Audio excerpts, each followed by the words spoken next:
नमस्कार दोस्तों, मैं संतोष कुमार विकास स्टडी बांका यूट्यूब चैनल पर आप सभी का स्वागत करता हूं। चाहे आप जिस भी गवर्नमेंट एग्जाम की तैयारी करते हो, ये साइंस टेस्ट आपके एग्जाम के लिए रामबाण साबित होगा। और इसी प्रकार का और भी साइंस का टेस्ट प्रैक्टिस करना चाहते हैं तो आप हमारे प्ले लिस्ट में जाकर के चेक कर सकते हैं। और अगर चैनल पर नए हैं तो चैनल को सब्सक्राइब कर लें, बेल आइकन को दबा दें ताकि हम कोई भी वीडियो अपलोड करें तो आप तक नोटिफिकेशन पहुंच सके। चलिए देखते हैं आज का हमारा मोटिवेशनल कोड क्या है। आज का जो मोटिवेशनल कोड है वो है क्या, जो पढ़ाई आज आपको दर्द लग रही है, अगर इस दर्द को झेलते रहो तो कल ये दर्द आपकी सबसे बड़ी ताकत बन जाएगी। आप आज आपको जब पढ़ाई में कठिनाई लग रही है, अगर इस पढ़ाई को अपने अंदर समाते गए तो यही पढ़ाई आपको एक दिन बहुत बड़ा ताकतवर बना देगा। तो चलिए आज का पहला क्वेश्चन क्या है। आज का पहला क्वेश्चन है कि डैश को विद्युत ऋणात्मक तत्व के रूप में जाना जाता है क्योंकि वे इलेक्ट्रॉन के लाभ से ऋण आवेशित आयन बनाते हैं। तो वो कौन बनाते हैं? ऋणात्मक तत्व। तो वो होगा आपका अधातु, ऑप्शन नंबर 1। अब अधातु किसको बोलते हैं? ऐसा तत्व जो ना तो आघात वर्धनीय हो और ना ही तन्य और विद्युत का संचालन भी नहीं करता हो। जैसे आपका फ्लोरीन हो गया, क्लोरीन हो गया, ये सब क्या है? ये आपका क्या है? अधातु। धातु में क्या आता है कि वो विद्युत का कह सकते हैं संचालन भी करता है, वो तन्य भी होता है और आघातवर्धनीय भी होता है। तो इस प्रकार इसका right answer option number 1। Next प्रश्न क्या है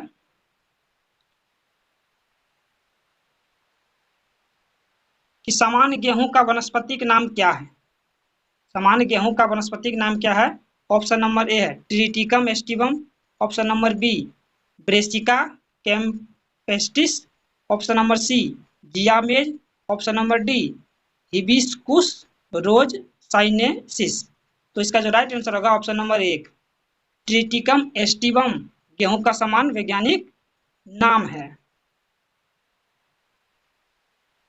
नेक्स्ट प्रश्न क्या है कि सभी जीवन में पोषण की प्रक्रिया में पहले चरण के दौरान ग्लूकोज के 6 कार्बन वाले अणु से टूटे हुए 3 कार्बन वाले अणुओं को क्या कहा जाता है? उसको हम लोग क्या कहते हैं? ऑप्शन नंबर ए है pyruvate, option number B ethane, option number C methane, option number D butane. तो इसका जो राइट आंसर होगा वो होगा ऑप्शन नंबर 1 पाइरूवेट। क्या होगा? पाइरूवेट। नेक्स्ट प्रश्न क्या है कि ध्वनि का ऐसा इकाई का नाम किस भौतिक वैज्ञानिक के सम्मान पर रखा गया था? किसके रखा गया था? हेनरिक रुडोल्फ हर्ट्ज के सम्मान पर, कि अल्बर्ट आइंस्टीन के सम्मान पर, कि जेसी मैक्सवेल के सम्मान पर, कि option number D burner call Heisenberg के सिद्धांत पर। जो ये रखा गया था हेनरिक रुडोल्फ हर्ट्ज के सम्मान पर रखा गया था। नेक्स्ट प्रश्न क्या है कि प्रिज्म के दो कोनों पर कौन से दो रंग बनते हैं? वो कौन कौन बनते हैं कोनों पर? तो आप देखिए, सबसे पहले प्रिज्म है, मान लीजिए प्रिज्म है, इधर से श्वेत प्रकाश जाएगा और क्या करेगा? 7 रंगों में विभक्त हो जाएगा। तो ये बनता है किस तरह? बनता है VIBGYOR, V I B B I B G Y O और आर, बनेगा VIBGYOR, V I B G Y O R. यानी ये आपका क्या है? बैगनी और ये रेड। तो किनारे पर कौन बन गया आपका? बैगनी और रेड। अगर ये नहीं रहता तो ये क्या बनता आपका? बैगनी जामुनी और ये नारंगी। तो किनारे पर बनेगा आपका बैगनी और लाल। तो ऑप्शन नंबर डी में क्या है? बैगनी और लाल। तो इसका राइट आंसर होगा ऑप्शन नंबर डी। अब देखिए, पूछा जाएगा कि तरंगदैर्घ्य कौन सा रंग का सबसे कम होता है? तो वो होता है बैगनी का। सबसे अधिक पूछेगा तरंगदैर्घ्य तो वो होगा लाल रंग का। किसका होगा? लाल रंग का। अब तरंगदैर्घ्य जिसका जितना कम होगा वो क्या करेगा? उतना अधिक मुड़ेगा। प्रकाश एक माध्यम से दूसरे माध्यम में जाएगा तो उसके मुड़ने की घटना ज्यादा होगा, क्योंकि जिसका तरंग दैर्घ्य कम होगा वो ज्यादा मुड़ेगा, जिसका तरंग दैर्घ्य ज्यादा होगा वो कम मुड़ेगा। नेक्स्ट प्रश्न क्या है, जब जल को जब 1 लीटर जल को 4 डिग्री सेल्सियस से 0 डिग्री सेल्सियस तक ठंडा किया जाता है तब क्या होता है? तो पहले क्या, ऑप्शन नंबर 1, पहले घटता है फिर बढ़ता है, समान रहता है, बढ़ता है या घटता है। तो इसका जो राइट आंसर होगा ऑप्शन नंबर सी, बढ़ता है। जब जल को 4 डिग्री सेल्सियस से 0 डिग्री सेल्सियस तक ठंडा किया जाता है तो इसका घनत्व तो कम होता है, घनत्व तो कम होता है। तो घनत्व बराबर क्या होता है? आप जानते हैं कि घनत्व बराबर होता है द्रव्यमान बटे आयतन, द्रव्यमान बटे आयतन, द्रव्यमान बटे आयतन।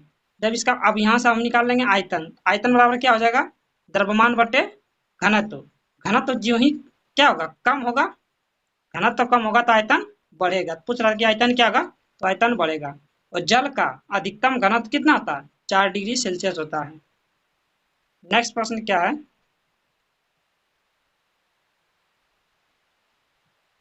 मध्यवर्ती पट्टिका पर कोशिका के केंद्र में गुणसूत्रों का संरेखण समसूत्री विभाजन की किस अवस्था का निर्माण करता है?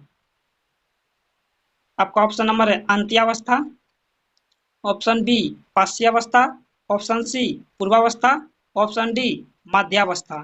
तो इसका जो राइट आंसर होगा ऑप्शन नंबर डी, क्या होगा? मध्यावस्था।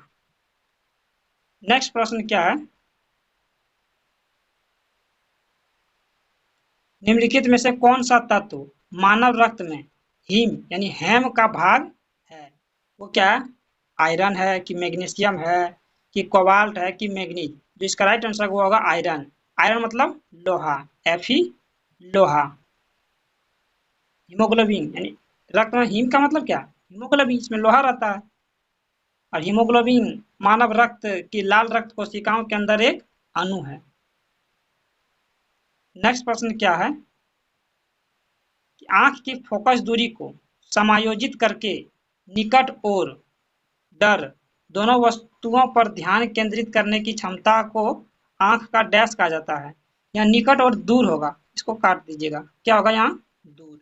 निकट और दूर दोनों वस्तुओं पर ध्यान केंद्रित करने की क्षमता को आंख का डैश कहा जाता है, इसको कहते हैं समंजन। ऑप्शन नंबर सी, सी राइट आंसर होगा, समंजन कहते हैं। अब देखिए, निकट निकट दृष्टि दोष को हम लोग इंग्लिश में क्या कहते हैं? मायोपिया। और निकट दृष्टि दोष, जो दोष होता है वही दिखता है। अगर निकट दृष्टि दोष है तो निकट का दिखेगा, दूर का नहीं दिखेगा। उसके उपचार के लिए हम लोग अवतल लेंस का प्रयोग करते हैं। अब दूर दृष्टि दोष, दूर दृष्टि दोष को हम लोग कहते हैं हाइपरमेट्रोपिया। अब दूर दृष्टि दोष में क्या होता है कि दूर की वस्तु दिखेगा, नजदीक की नहीं दिखेगा, और उसके लिए हम लोग उत्तल लेंस का प्रयोग करते हैं। नेक्स्ट प्रश्न क्या है, यात्रा की शुरुआत में एक कार का ओडोमीटर 2000 किलोमीटर और यात्रा की समाप्ति पर 2400 किलोमीटर बताता है। यदि इस यात्रा में 8 घंटे का समय लगता है तो बताना कार की औसत चाल किलोमीटर प्रति घंटा में कितना होगा? आप जानते हैं कि चाल बराबर क्या होता है? आप जान रहे हैं कि चाल बराबर होता है कि दूरी बटे समय, दूरी बटे समय। आपका दूरी कितना, शुरुआती में आपको 2000 दिख रहा था, समाप्ति हुआ कितना पर? 2400 पर। तो आपका चला दूरी कितना? 400। समय कितना लग रहा है? 8 घंटा। यहाँ से भागा दे देंगे तो 50 निकल जाएगा, जो कि ऑप्शन नंबर 1 में है 50। राइट आंसर होगा ऑप्शन नंबर 1। नेक्स्ट प्रश्न क्या है, निम्नलिखित में से कौन आधुनिक आवर्त सारणी में डी ब्लॉक का एक तत्व है? आपका है कि मैग्नीशियम, कॉपर, सोडियम या हीलियम। तो इसका जो राइट आंसर होगा वो होगा कॉपर।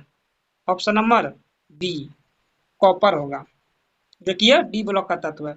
इधर होता है एस, इधर होता है पी, बीच में डी और नीचे में एफ ब्लॉक होता है। कितने ब्लॉक होते हैं?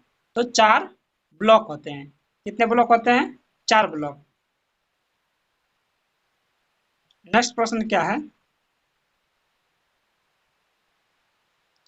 पृथ्वी पृथ्वी जो है 10 पर पावर 20 न्यूटन के गुरुत्वाकर्षण बल के साथ चंद्रमा को आकर्षित करती है, तब चंद्रमा पृथ्वी को डैश के गुरुत्वाकर्षण बल के साथ आकर्षित करता है। मान लीजिए पृथ्वी 10⁻20 न्यूटन के गुरुत्वाकर्षण बल के साथ चंद्रमा को आकर्षित करता है, तो चंद्रमा भी पृथ्वी को उतने ही बल से आकर्षण करेगी जितना बल से पृथ्वी आकर्षण करती है। तो जो इसका राइट आंसर होगा वो ऑप्शन नंबर सी हो जाएगा। क्या होगा? ऑप्शन नंबर सी कि 10⁻20 न्यूटन। नेक्स्ट प्रश्न क्या है कि साधारण नमक का आणविक भार लगभग कितना होता है? इसका आणविक भार लगभग कितना होता है? आप देखिए साधारण नमक का फॉर्मूला क्या होता है? NaCl। अब सोडियम का कितना होता है परमाणु भार? तो होता है 23। क्लोरीन का कितना होता है? तो होता है 35। होता है 35.5, लेकिन यहाँ ऑप्शन में किसी में पॉइंट में नहीं है, तो क्या लेंगे? 35। अब इसको जोड़ देंगे, जब इसको जोड़ेंगे तो कितना आ जाएगा? 58 ग्राम पर मोल। तो इसका जो राइट आंसर होगा वो ऑप्शन नंबर डी। नेक्स्ट प्रश्न क्या है कि मरीजों के दांत की बड़ी छवियों को देखने के लिए दंत चिकित्सक किस प्रकार के दर्पण का उपयोग करता है? ऑप्शन नंबर 1 उत्तल दर्पण, ऑप्शन नंबर बी गोलाकार एवं उत्तल दर्पण, अवतल दर्पण या गोलाकार दर्पण। जो डॉक्टर उपयोग करता है दांत का, उसमें करता है अवतल दर्पण। अवतल दर्पण का उपयोग करता है क्योंकि अवतल दर्पण वस्तु की स्थिति के आधार पर एक आभासी या वास्तविक छवि बनाता है। आंख के डॉक्टर, नाक के डॉक्टर और दांत के डॉक्टर अवतल दर्पण का उपयोग करते हैं क्योंकि इसमें छवि क्या बनता है? बड़ा बनता है। अवतल दर्पण में छवि क्या बनता है? बड़ा, जिससे उसको आसानी से देख सकता है। अवतल दर्पण का उपयोग हम लोग कहाँ करते हैं? सोलर कुकर में भी करते हैं अवतल दर्पण का उपयोग, टॉर्च में करते हैं, सर्च लाइट में करते हैं, वाहनों के हेडलाइट में करते हैं अवतल दर्पण का उपयोग। एक होता है उत्तल दर्पण, साइड मिरर के रूप में इसको प्रयोग करते हैं। जैसे मान लीजिए मोटरसाइकिल में जो है पीछे जो देखते हैं शीशा, वो कैसा होता है? वो उत्तल दर्पण होता है। या ट्रक में देख लीजिए या तो किसी बस में देख लीजिए, जो पीछे का दृश्य देखने के लिए उसमें उत्तल दर्पण का प्रयोग करते हैं। नेक्स्ट प्रश्न क्या है, उस एकमात्र पक्षी का नाम बताइए जो पीछे की ओर उड़ सकता है? पेंगुइन, कठफोड़वा, गोरैया या हमिंग बर्ड। तो इसका जो राइट आंसर होगा वो होगा हमिंग बर्ड। हमिंग बर्ड क्या सकता है कि पीछे की ओर उड़ सकता है, ये पीछे की ओर उड़ सकता है, हमिंग बर्ड। नेक्स्ट प्रश्न क्या है, निम्नलिखित में से कौन सही सुमेलित नहीं है? गलत कौन है वो बताना है। आंत ज्वार बैक्टीरिया जीवाणु, ये सही है। मलेरिया प्रोटोजोआ से होता है, ये भी सही है। धनुष टंकार किससे होता है? जीवाणु से होता है, ये भी सही है। अब खसरा बोलता है जीवाणु से नहीं, खसरा किससे होता है? विषाणु से होता है। खसरा किससे होता है? विषाणु से, विषाणु के कारण होता है खसरा। तो इसका जो राइट आंसर होगा ऑप्शन नंबर बी। खसरा को हम लोग क्या बोलते हैं? रुबेला के विषाणु के कारण होने वाला संक्रमण है, यानी रोग है, जो गले और फेफड़े की कोशिकाओं में बढ़ता है। नेक्स्ट प्रश्न क्या है कि एक सभागार में ध्वनि की निरंतरता ध्वनि के बार बार परावर्तन का परिणाम है, इसे डैश कहा जाता है। इसको हम लोग क्या कहते हैं? तीव्रता, कंपन, प्रसारण या अनुरणन। क्या कहते हैं इसको? अनुरणन। ऑप्शन नंबर डी, अनुरणन। नेक्स्ट प्रश्न क्या है कि चावल की भूसी के तेल के स्थिरीकरण में निम्नलिखित में से किस एंजाइम का उपयोग किया जाता है? कहते हैं हाइड्रोलेज, केटालेज, लाइपेज या सेलुलोज। तो प्रयोग करते हैं हम लोग करते हैं lipase. Option number C, lipase का प्रयोग करते हैं। नेक्स्ट प्रश्न क्या है कि यूकेरियोटिक कोशिकाओं के निम्नलिखित में से किस कोशिकांग को आत्मघाती थैली भी कहा जाता है? गोल्जी काय, सूत्रकनिका, लयन का या लाइसोसोम, हरित लवक। तो इसका राइट आंसर होगा वो होगा लाइसोसोम। अब लाइसोसोम क्या है? इसको हम लोग आत्मघाती की थैली भी कहा जाता है। क्योंकि इसके अंतर्गत एक एंजाइम होता है जिसको हम लोग क्या कहते हैं, हाइड्रोलिटिक एंजाइम होता है, हाइड्रोलिटिक एंजाइम होता है। सूत्रकणिका की खोज किसने की थी? सूत्रकणिका की खोज, सॉरी कहता सूत्रकणिका, लाइसोसोम की खोज किसने की थी? कमेंट करके जरूर बताइएगा। अब देखिए सूत्रकणिका, सूत्रकणिका की खोज किसने की थी? बेंडा, अति सूत्रकणिका की खोज बेंडा ने किया था। किसने किया था? तो बेंडा ने। और लयन काय, गोल्जी काय, गोल्जी काय की खोज कैमिलो गोल्जी ने की थी। नेक्स्ट प्रश्न, निम्नलिखित में से किसका उपयोग अक्सर खाद्य उपयोग में केक, माफिन और कुकीज जैसे पके हुए खाद्य पदार्थों में रासायनिक रिसाव घटक के रूप में किया जाता है? वो किसमें करते हैं? वो करते हैं हम लोग सोडियम बाइकार्बोनेट। क्योंकि इसको हम लोग क्या बोलते हैं? Sodium bicarbonate. इसको हम लोग खाने वाला सोडा भी बोलते हैं। क्या बोलते हैं? खाने वाला सोडा। इसका फार्मूला क्या होता है? NaHCO3, NaHCO3 सोडियम बाइकार्बोनेट का। और आज का हमारा सेशन यहीं समाप्त होता है।